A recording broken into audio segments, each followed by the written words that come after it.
मुझे लगता है बचपन से ही ना हम सबको एक बात बिल्कुल रटा दी जाती है, मतलब स्कूल की किताबों से लेकर वो जो मोटिवेशनल सेमिनार्स होते हैं वहां तक। हाँ, एकदम मंत्र की तरह जपा जाता है उसे। बिल्कुल, वो मंत्र है कि कभी हार मत मानो, नेवर गिव अप। मतलब ऐसा लगता है जैसे किसी काम को बीच में छोड़ देना ना दुनिया का सबसे बड़ा अपराध है। राइट, उसे सीधे तौर पर एक मॉरल फेलियर या नैतिक पतन की तरह देखा जाता है। समाज में ये बहुत ही गहरी धारणा है कि अगर कोई इंसान किसी काम को बीच में छोड़ देता है तो वो कमजोर है या उसमें ना दृढ़ संकल्प की भारी कमी है। हम उन कहानियों का तो खूब जश्न मनाते हैं जहां कोई इंसान तमाम मुश्किलों के बावजूद अंत तक डटा रहा, लेकिन हम उन अनगिनत कहानियों को पूरी तरह से इग्नोर कर देते हैं जहां किसी ने बहुत ही समझदारी से सही समय पर पीछे हटने का फैसला किया। सही बात है। मतलब क्विटर या काम छोड़ने वाले को हमेशा एक विलन की तरह ही पेश किया जाता है ना। एकदम सही कहा। और इसीलिए आज की इस गहराई से चर्चा में ना हम इसी बहुत ही आम लेकिन बेहद भ्रामक सलाह की परतें खोलने वाले। मैं काफी समय से इस पर बात करना चाह रही थी। हाँ, ये टॉपिक है ही इतना जरूरी। तो आज हम ये सवाल उठाने वाले हैं कि क्या सच में ये जो नेवर गिव अप वाली सलाह है ये हमेशा और हर सिचुएशन में सही होती है। तो आज हमारे पास जो स्रोत है वो है सेथ गोर्डन की बहुत ही मशहूर किताब द डिप। द डिप बहुत ही बेहतरीन किताब है। हाँ, तो आज हमारे पास इस किताब के विस्तृत रिव्यू नोट्स हैं और आज के हमारे इस पूरे विश्लेषण का जो मेन मिशन है वो ये समझना है कि कब किसी काम में पूरी ताकत के साथ डटे रहना चाहिए और कब उसे बहुत ही रणनीतिक रूप से, मतलब बिना किसी गिल्ट के छोड़ देना चाहिए। बिल्कुल। अगर एक लाइन में कहूँ तो ये किताब सिखाती है कि सही चीज में लगातार लगे रहकर और गलत चीज को छोड़कर सफलता कैसे हासिल की जाए। और ये विषय इसलिए भी इतना ज्यादा महत्वपूर्ण है क्योंकि देखिए, हम इंसानों के पास जो समय है, जो ऊर्जा है, वो बिल्कुल लिमिटेड है ना? एकदम लिमिटेड है। हम अपनी पूरी जिंदगी हर उस चीज में नहीं झोंक सकते जो हम किसी एक दिन बस जोश में आकर शुरू कर देते हैं। असली सफलता इस बात पर निर्भर नहीं करती कि कोई बिना सोचे समझे कितनी ज्यादा मेहनत कर रहा है, राइट, बल्कि इस बात पर निर्भर करती है कि वो अपनी उस सीमित ऊर्जा का निवेश कहाँ कर रहा है। सही जगह पर ऊर्जा लगाना और गलत जगह से उसे तुरंत निकाल लेना ही असली कुंजी है। तो चलिए फिर मानव मनोविज्ञान के उस हिस्से से शुरुआत करते हैं जो हमें किसी भी नए काम में हार मानने पर मजबूर करता है। हाँ, ये समझना बहुत जरूरी है, क्योंकि इससे पहले कि हम ये समझे कि काम को कब और कैसे छोड़ना है, ये जानना जरूरी है कि शुरुआत के बाद वो मुश्किल दौर आखिर आता ही क्यों है। तो स्रोत के अनुसार सेथ गोर्डन का मानना है कि जब भी कोई नया काम शुरू किया जाता है ना, जैसे कि कोई नया बिजनेस या कोई नई स्किल, हाँ, कुछ भी नया, या फिर इंटरनेट पर कंटेंट क्रिएशन ही मान लीजिए, तो उसके 3 बहुत ही स्पष्ट चरण होते हैं। पहला चरण होता है शुरुआत का भारी उत्साह, जिसे हम साइकोलॉजी की भाषा में हनीमून फेज भी कहते हैं। हनीमून फेज, बिल्कुल। ये वो समय होता है जब सब कुछ नया होता है, बहुत ही रोमांचक और मजेदार लगता है। अगर इसके बायोलॉजिकल पहलू को देखें तो उस समय दिमाग में डोपामाइन का स्तर बहुत ऊंचा होता है। इंसान हर छोटी प्रोग्रेस पे खुश हो जाता है। बिल्कुल। उस वक्त ऐसा लगता है कि बस अब तो रातों रात दुनिया जीत ली जाएगी। हर नई शुरुआत इसी अंधी ऊर्जा और मतलब अत्यधिक आशावाद के साथ ही होती है। हाँ, लेकिन फिर बहुत ही जल्द ना वो दूसरा चरण आ जाता है। अचानक से वो जो नयापन था वो खत्म हो जाता है, मजा कम होने लगता है और काम की असली जो सूखी मुश्किलें हैं वो सामने आने लगती हैं। और अंत में तीसरा चरण आता है जहां मोटिवेशन लगभग 0 हो जाता है, प्रोग्रेस रुक जाती है और सिर्फ एक तरह का दर्द महसूस होता है। राइट। और किताब इसी मुश्किल, थकाऊ और बिना मोटिवेशन वाले दौर को द डिप कहती है। ये एक खाई की तरह है। स्रोत साफ तौर पर बताता है कि ये डिप एक अस्थायी, मतलब टेम्परेरी दौर है, लेकिन किसी भी बड़ी अचीवमेंट के लिए ये बेहद जरूरी है। और विडंबना देखिए कि यहीं पर आकर ज्यादातर लोग मैदान छोड़ देते हैं। अगर हम इसे एक थोड़े बड़े पर्सपेक्टिव से देखें ना, तो ये हार मानना कोई कमजोरी नहीं है, ये बल्कि हमारे दिमाग का एक नेचुरल रिएक्शन है। अच्छा, वो कैसे? मतलब जब वो शुरुआती उत्साह का डोपामीन खत्म हो जाता है और केवल उबाऊ मेहनत बचती है, तो हमारा दिमाग तुरंत एक डिफेंस मैकेनिज्म चालू कर देता है। वो हमें उस अनकंफर्टेबल सिचुएशन से बाहर निकालना चाहता है। बिल्कुल। दिमाग सिग्नल देता है कि यार ये बहुत मुश्किल है, इसमें बहुत ऊर्जा खर्च हो रही है, चलो कुछ और नया और आसान शुरू करते हैं। हमारा दिमाग हमेशा शॉर्टकट ढूंढता है। राइट। लेकिन यहाँ गोर्डन का मेन पॉइंट ये है कि जो लोग इस डिप में टिके रहते हैं, जो उस बोरियत को, उस मेंटल और फिजिकल दर्द को सहते हैं और अनुशासन के साथ आगे बढ़ते हैं, वही लोग टॉप तक पहुंचते हैं। एकदम सही, वही लोग शिखर तक पहुंचते हैं। यहाँ मुझे ना एक बहुत ही रोजमर्रा का और सटीक उदाहरण याद आ रहा है। मैं सोच रही थी कि ये बिल्कुल जिम जाने जैसा है। अरे हाँ, जिम वाला एग्जाम्पल तो परफेक्ट है ना? हर साल जनवरी के महीने में हम देखते हैं कि लोग न्यू ईयर रेजोल्यूशन को लेकर कितने एक्साइटेड होते हैं, नए कपड़े खरीदते हैं, महंगे जूते लाते हैं। हाँ, जिम में इतनी भीड़ होती है कि मशीनें ही खाली नहीं मिलती। बिल्कुल, ये हनीमून फेज है। लेकिन फिर आता है फरवरी का महीना। अब वो जो शुरुआती उत्साह था वो पूरी तरह ठंडा पड़ चुका है। सुबह उठने में ठंड लगती है, शरीर में दर्द होता है, और सबसे बड़ी बात, बोरियत होने लगती है, क्योंकि तुरंत शीशे में कोई रिजल्ट तो दिख नहीं रहा होता है। वही, वो जो फरवरी का महीना है ना, वो दरअसल असली डिप है। तो अगर ये डिप इतना ही तकलीफ दे और उबाऊ है, तो क्या ये सच में फायदेमंद हो सकता है? मतलब कोई भी जानबूझकर इस दर्द से क्यों गुजरना चाहेगा? यहाँ जो बात सबसे दिलचस्प है ना, और जो इस किताब का एक बहुत बड़ा आहा मोमेंट है, वो ये है कि डिप को एक दुश्मन की तरह नहीं, बल्कि अपने सबसे अच्छे दोस्त की तरह देखा जाना चाहिए। दोस्त की तरह डिप को? हाँ, ये दरअसल एक नेचुरल फिल्टर है, एक ऐसा फिल्टर जो बाजार में कंपटीशन को खत्म करता है। इस पर थोड़ा गहराई से सोचिए। अगर जिम जाकर एक बेहतरीन एथलेटिक शरीर बनाना आसान होता, या कोई करोड़ों का बिजनेस खड़ा करना आसान होता, तो दुनिया का हर इंसान उसे कर लेता। बिल्कुल। अगर हर कोई वो कर लेता, तो फिर उस अचीवमेंट में कोई खास बात ही नहीं रह जाती, उसकी वैल्यू एकदम जीरो हो जाती। राइट। तो ये डिप ही वो चीज है जो किसी भी लक्ष्य को रेयर और मूल्यवान बनाती है। ये उन सभी लोगों को बाहर कर देता है जो सिर्फ शौकिया तौर पर आए थे, और केवल उन गिने चुने लोगों को आगे जाने देता है जो सच में सीरियस हैं। एकदम सही। तो इसका मतलब है कि डिप एक ऐसी दीवार है जो हमें रोकने के लिए नहीं, बल्कि ये पूछने के लिए खड़ी की गई है कि हम उस सफलता को कितनी शिद्दत से चाहते हैं। ये एक तरह का टेस्ट है। हाँ, एक बहुत ही क्रूर लेकिन जरूरी टेस्ट। लेकिन यहाँ ना एक बहुत ही लॉजिकल सवाल खड़ा होता है। अगर डिप एक फिल्टर है जिसके पार सफलता है, तो ये कैसे पता चलेगा कि हम एक सही डिप में संघर्ष कर रहे हैं? ये बहुत बड़ा सवाल है। मतलब ऐसा भी तो हो सकता है ना कि हम सिर्फ अपना कीमती समय एक ऐसी जगह बर्बाद कर रहे हो जहाँ से कभी कुछ हासिल होने ही नहीं वाला है। यही सवाल तो इस पूरी चर्चा का और इस किताब का सेंटर पॉइंट है, क्योंकि सिर्फ गधे की तरह संघर्ष करते रहना कोई समझदारी नहीं है। बिल्कुल। इसी उलझन को सुलझाने के लिए गॉर्डन ने दो सबसे इंपॉर्टेंट और बिल्कुल अलग-अलग कॉन्सेप्ट्स के बीच एक बहुत ही क्लियर लाइन खींची है। पहला है डिप, जिसके बारे में हमने अभी बात की, और दूसरा है कल्डी-सैक। कल्डी-सैक, ये शब्द सुनने में थोड़ा टेक्निकल और अलग सा लगता है। हाँ, लेकिन स्रोत बताता है कि इसका अर्थ बहुत ही गहरा है और हमारी डेली लाइफ से जुड़ा हुआ है। बिल्कुल। कल्टी-सैक ने एक फ्रेंच शब्द है जिसका सीधा सा मतलब होता है बंद रास्ता या dead and. Dead and. Life या करियर के कॉन्टेक्स्ट में ये एक ऐसी सिचुएशन है, जैसे मान लीजिए कोई ऐसा प्रोजेक्ट है जिसकी मार्केट में कोई डिमांड ही नहीं है, या कोई ऐसी जॉब है जहां सालों से कोई प्रमोशन नहीं मिला और आगे बढ़ने का कोई स्कोप भी नहीं है, या कोई ऐसा बिजनेस आइडिया जो बार बार कोशिश करने पर भी पैसे नहीं बना रहा है। राइट। जहां कोई भी इंसान कितनी भी मेहनत कर ले, आगे कोई भविष्य नहीं है।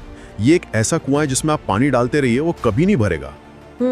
दूसरी ओर, जैसा कि हमने समझा, डिप एक टेम्पररी स्ट्रगल है जिसके उस पार रोशनी है, लेकिन कल्टी-सैक में आगे कोई रोशनी नहीं होती, सिर्फ एक पक्की दीवार होती है। तो यहीं पर ना वो जो स्ट्रेटेजिक क्विटिंग, मतलब रणनीतिक रूप से काम छोड़ने का विचार जन्म लेता है। हाँ, ये विचार पूरी तरह से इस बात को सपोर्ट करता है कि गलत चीजों को, यानी उन बंद रास्तों को छोड़ देना न सिर्फ समझदारी है, बल्कि ये आगे बढ़ने के लिए बहुत जरूरी भी है। लेकिन हम इंसान इन बंद रास्तों पर रुके क्यों रहते हैं? इसके पीछे ना एक बहुत बड़ा साइकोलॉजिकल रीजन है, जिसे संक कॉस्ट फैलेसी कहा जाता है। Sunk cost fallacy. हाँ, ये एक ऐसा मेंटल ट्रैप है जिसमें इंसान सिर्फ इसलिए किसी बेकार काम को नहीं छोड़ता क्योंकि उसने उसमें पहले से ही अपना बहुत सारा समय, पैसा या इमोशंस इन्वेस्ट कर दिए हैं। उसे लगता है कि अगर अब काम छोड़ दिया तो वो सारा पुराना समय बर्बाद हो जाएगा। बिल्कुल। यानी वो बीता हुआ समय जो अब किसी भी कीमत पर वापस नहीं आने वाला, वो हमारे फ्यूचर के इम्पोर्टेंट फैसले तय करने लगता है। एकदम सही कहा। हम उस नुकसान की भरपाई करने के चक्कर में अपना भविष्य भी उसी कॉल्डी सैक में झोंक देते हैं। इसे मैंने एक बहुत ही आम उदाहरण से समझने की कोशिश करती हूँ। हाँ, बताइए। मान लीजिए सड़क पर गाड़ी चलाते हुए अचानक एक बहुत भारी ट्रैफिक जैम आ जाता है। गाड़ियां रेंग रही हैं।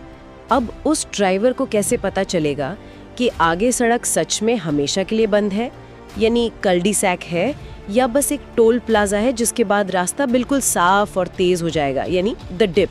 राइट। जब कोई स्ट्रगल के बीच होता है ना, तो हर रुकावट एक बंद दीवार ही लगती है। ये बहुत ही बढ़िया एनालॉजी है।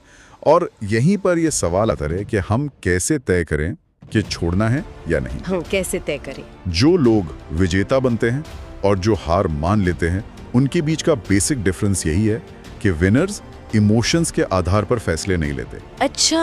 हारने वाले लोग अक्सर गलत चीजों में इसलिए फंसे रहते हैं क्योंकि वो हार मानने से डरते हैं। उनके ईगो को ठेस पहुंचती है और उन्हें लगता है कि यार समाज क्या कहेगा, लोग क्या कहेंगे, सबसे बड़ा डर। तो विजेता क्या करते हैं? इस किताब में इसका क्या मैकेनिज्म बताया गया है? असली ट्रिक ये नहीं है कि जब दर्द हो रहा हो तब छोड़ने का डिसीजन लिया जाए।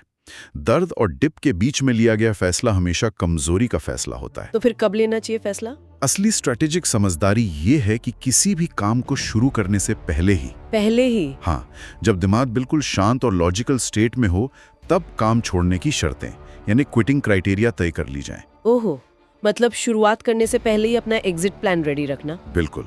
एक स्टार्टअप फाउंडर का ही एग्जाम्पल लेते हैं। अगर एक फाउंडर सिर्फ नेवर गिव अप के मंत्र पर चलता है तो वो अपना घर, अपनी सारी सेविंग्स एक डूबते हुए बिजनेस में लगा देगा, जो कि बहुत खतरनाक है। हाँ, लेकिन एक स्मार्ट फाउंडर पहले दिन ही ये लिखकर तय कर लेगा कि अगर अगले 8 महीनों में मेरे पास 10,000 एक्टिव यूजर्स नहीं हुए या कंपनी इतना रेवेन्यू नहीं कमा रही होगी तो मैं इसे एक कल्डी सैक मान लूंगा और इसे बंद कर दूंगा। उन्होंने अपने छोड़ने की शर्तें पहले ही फिक्स कर ली। राइट। इसलिए जब वो बुरा समय आता है तो वो भावनाओं में बहकर गलत फैसला नहीं लेते। वो डेटा के आधार पर बिना किसी पछतावे के अपनी गाड़ी मोड़ लेते हैं। वो सही समय पर गलत चीजों को छोड़ देते हैं ताकि अपना बचा हुआ समय उस सही सड़क पर लगा सके जहां पार करने लायक डिप मौजूद है। एकदम सही। ये सच में ना एक गेम चेंजर विचार है। मतलब स्ट्रेटेजिक रूप से पीछे हटना कोई कायरता या हारना नहीं है, बल्कि वो अपने सीमित संसाधनों को बचाकर एक सही लड़ाई के लिए खुद को तैयार करना है। बिल्कुल। अब मान लीजिए कि किसी ने अपनी लाइफ का एनालिसिस किया और उन सभी बंद रास्तों को, उन कल्डी सैक को पहचानकर रणनीतिक रूप से छोड़ दिया। उसकी बहुत सारी ऊर्जा और समय अब बच गया है। तो उसका अगला लक्ष्य क्या होना चाहिए? स्रोत बताता है कि किताब ने एक बहुत ही कड़वा सच सामने रख दिया है। वो कड़वा सच ये है कि आज की इस बहुत ही फास्ट और कॉम्पिटिटिव दुनिया में सिर्फ एवरेज होने का कोई फायदा नहीं है। कोई मतलब नहीं है एवरेज होने का। ये एक ऐसा सच है जो चुभता है, लेकिन बाजार का यही नियम है। दुनिया सिर्फ उन लोगों को रिवॉर्ड देती है जो अपने फील्ड में टॉप पर होते हैं। Winner takes all market. बिल्कुल। जो नंबर 1 पर होता है उसे सबसे ज्यादा पैसा, सम्मान और अपॉर्चुनिटीज मिलती हैं। नंबर 2 या 3 वाले को नंबर 1 का आधा इनाम नहीं मिलता, बल्कि बहुत ही कम हिस्सा मिलता है। राइट। और जो लोग बस काम चलाओ या एवरेज होते हैं उन्हें तो बाजार बहुत ही बेरहमी से इग्नोर कर देता है। क्योंकि आज कंज्यूमर के पास इतने ऑप्शंस हैं कि वो एवरेज के पास जाएगा ही क्यों। एग्जैक्टली। यानी अगर कोई इंसान किसी काम को सिर्फ इसलिए कर रहा है ताकि वो उसमें बस ठीक ठाक बन सके, तो उसे वो काम तुरंत छोड़ देना चाहिए। गोर्डन कहते हैं कि हमें अपनी बचाई हुई पूरी ऊर्जा को ऐसे काम में लगाना चाहिए जहां हम बेस्ट बन सकें। लेकिन यार, यहाँ मुझे ना एक प्रॉब्लम नजर आ रही है। क्या? दुनिया में सबसे बेहतरीन बनना, ये बात सुनकर कोई भी आम इंसान तो डर जाएगा ना। जो व्यक्ति बस किसी नई चीज की शुरुआत कर रहा है, उसके लिए दुनिया का बेस्ट बनने का विचार तो पहाड़ चढ़ने से भी ज्यादा डरावना लगता है। मैं समझता हूँ ये बहुत ही वाजिब चिंता है। बेस्ट इन द वर्ल्ड सुनकर ऐसा लगता है कि पूरे 8 बिलियन लोगों में नंबर 1 बनना है। हाँ, वही तो। लेकिन यहाँ गोर्डन ने ना वर्ल्ड यानी दुनिया की जो परिभाषा है उसे पूरी तरह से बदल दिया है। यहाँ बेस्ट होने का मतलब पूरी पृथ्वी पर हर चीज में नंबर 1 होना बिल्कुल नहीं है। अच्छा, तो फिर क्या मतलब है? इसका असली मतलब है अपने चुने हुए छोटे दायरे में अपनी एक खास जगह, या जिसे हम निश्ट कहते हैं, उसमें अपना बेस्ट देना। आपकी दुनिया वो छोटा सा बाजार या क्षेत्र है जिसे आप सर्व करते हैं। तो इसका मतलब ये है कि हमें पूरे विशाल समंदर का सबसे बड़ा जानवर नहीं बनना है, बल्कि अपना तालाब खुद चुनकर उसे छोटा रखकर उस तालाब की सबसे बड़ी मछली बनना है। अरे वाह, क्या बात है, एकदम परफेक्ट एनालॉजी है ये। इसे थोड़ा और प्रैक्टिकल तरीके से समझते हैं। मान लीजिए कोई वकालत की पढ़ाई कर रहा है। दुनिया का सबसे बेहतरीन वकील बनना तो असंभव सा लक्ष्य लगेगा, बिल्कुल, लेकिन वो अपने ही शहर के अंदर केवल एनवायरनमेंट से जुड़े मुद्दों या स्टार्टअप्स को सुलझाने वाला सबसे बेहतरीन वकील तो बन ही सकता है ना। राइट, उसने अपना दायरा, अपनी दुनिया छोटी कर ली। हाँ, जब कोई अपनी ऊर्जा को 10 अलग-अलग एवरेज कामों से निकालकर किसी एक खास डिप में डालता है, तो उसके पास उस छोटे दायरे में टॉप पर पहुंचने का एक बहुत ही रियल चांस होता है। और बाजार उस छोटे दायरे के टॉप इंसान को भी बहुत बड़ा इनाम देता है। बिल्कुल देता है। अपना तालाब खुद चुनो और उसकी सबसे बड़ी मछली बनो। ये थियोरी सुनने में तो बहुत ही पावरफुल है, लेकिन जब हम रियल वर्ल्ड में आते हैं, जहाँ डेली लाइफ की भागदौड़ है, बिल चुकाने हैं, करियर की टेंशन है, हाँ, तो ये कॉन्सेप्ट किन लोगों के लिए सबसे ज्यादा काम का साबित हो सकता है? मतलब रिव्यू नोट्स इस किताब की यूटिलिटी के बारे में क्या बताते हैं? स्रोत के हिसाब से ना ये कॉन्सेप्ट खासतौर पर उन लोगों के लिए बहुत हेल्पफुल है जो अपनी लाइफ या करियर के किसी चौराहे पर खड़े हैं और कंफ्यूज्ड हैं। जैसे कि स्टूडेंट्स। हाँ, स्टूडेंट्स जो इस बात को लेकर उलझन में हैं कि कौन सा सब्जेक्ट चुने, या सालों से जिस एग्जाम की तैयारी कर रहे हैं, क्या वो अभी कल डिसाइड बन चुका है जिसे छोड़ने का वक्त आ गया है? या फिर स्टार्टअप फाउंडर्स जो ये तय नहीं कर पा रहे कि जो प्रोडक्ट चल नहीं रहा उसमें और पैसा लगाएं या उसे बंद करके कुछ नया शुरू करें। बिल्कुल। और मुझे लग रहा है कि आज के डिजिटल एज में ना ये कंटेंट क्रिएटर्स पर भी बहुत गहराई से लागू होता है। बिल्कुल। जो लोग इंटरनेट पर रोज वीडियो बनाते हैं और सोचते हैं कि यार व्यूज क्यों नहीं आ रहे, उन्हें ये डिसाइड करना होता है कि क्या ये एल्गोरिदम का एक डिप है जिसे पार करने के लिए क्वालिटी बेहतर करनी होगी, या फिर उनका चुनावा टॉपिक ये कल्डी सैक है जिसकी ऑडियंस को जरूरत ही नहीं है। राइट। अगर इस स्रोत में दिए गए किताब की रेटिंग की बात करें तो इसे रीडर्स ने 5 में से 4.4 की बहुत स्ट्रॉन्ग रेटिंग दी है। अरे वाह, 4.4 काफी अच्छी है। हाँ, इसकी सबसे बड़ी खूबी ये है कि ये बहुत छोटी किताब है, शायद 1 या 2 घंटे में पढ़ी जा सकती है। लेकिन इसके आइडियाज बहुत सॉलिड हैं। ये डिसीजन मेकिंग में एक बहुत ही स्पष्ट क्लैरिटी लाती है कि आखिर हमें अपनी कीमती ऊर्जा लगानी कहाँ है। हाँ, हालांकि रिव्यू नोट्स में ना इसकी एक आलोचना भी लिखी है। स्रोत बताता है कि किताब इतनी छोटी है कि कुछ लोगों को लग सकता है कि इसमें रियल लाइफ एग्जाम्पल्स बहुत लिमिटेड हैं। हाँ, ये एक कंप्लेंट हो सकती है। लेखक ने थ्योरी तो बता दी, लेकिन बहुत सारी केस स्टडीज नहीं दी। लेकिन पता है, अगर मैं इस आलोचना को एक अलग नजरिए से देखूं तो पकी पकाई कहानियों का ना होना ना शायद एक छिपा हुआ वरदान भी हो सकता है। वो कैसे? ये तो बड़ा दिलचस्प नजरिया है। देखिए, जब कोई एक्सपर्ट आपको सब कुछ प्लेट में सजाकर नहीं देता ना, तो आपका दिमाग खुद काम करने लगता है। इंसान सोचने पर मजबूर हो जाता है कि अच्छा, दूसरों की कहानियां छोड़ो, मेरी अपनी जिंदगी में वो कल्डी सैक कौन सा है जहां मैं फंसा हुआ हूँ। सही बात है। और वो कौन सा मुश्किल डिप है जिससे मैं बस अपने डर की वजह से भाग रही हूँ। ये कमी दरअसल हर किसी को अपना खुद का आत्म मंथन करने का मौका देती है। ये वाकई इस किताब को देखने का एक बहुत ही मैच्योर नजरिया है। तो अगर हम आज के इस पूरे डिस्कशन का सार निकालें तो वो ये है कि सिर्फ बिना सोचे समझे मेहनत करते रहना सफलता की गारंटी नहीं है। बिल्कुल नहीं। असली सफलता इसमें है कि आप सही दीवार की पहचान करें और फिर उस दीवार पर अपनी पूरी ताकत के साथ टिके रहें। सही चीज में लगातार लगे रहना और गलत चीज को समय रहते बिना गिल्ट के छोड़ देना। तो अब समय आ गया है आज की इस पूरी गहराई से चर्चा को समेटने का।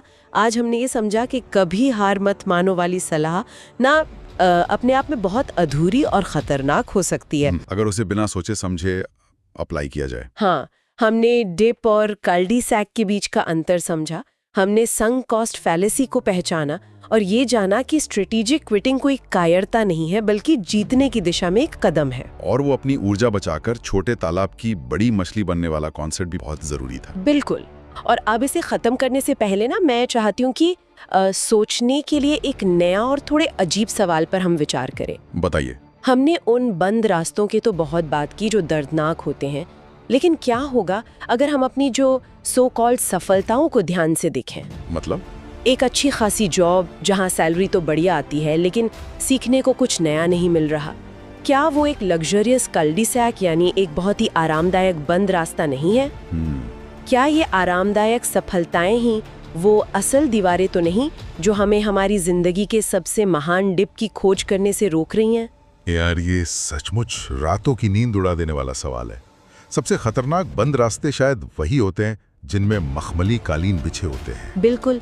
इसी विचारोत्तेजक सवाल के साथ हम आज की ये चर्चा यहीं समाप्त करते हैं। उम्मीद है ये साफ हुआ होगा कि ऊर्जा को सही जगह लगाना और गलत चीज़ों को छोड़ने की हिम्मत जुटाना कितना ज़रूरी है। हमारे साथ जुड़ने के लिए बहुत बहुत धन्यवाद। मिलते हैं अगली बार एक नए विषय के साथ।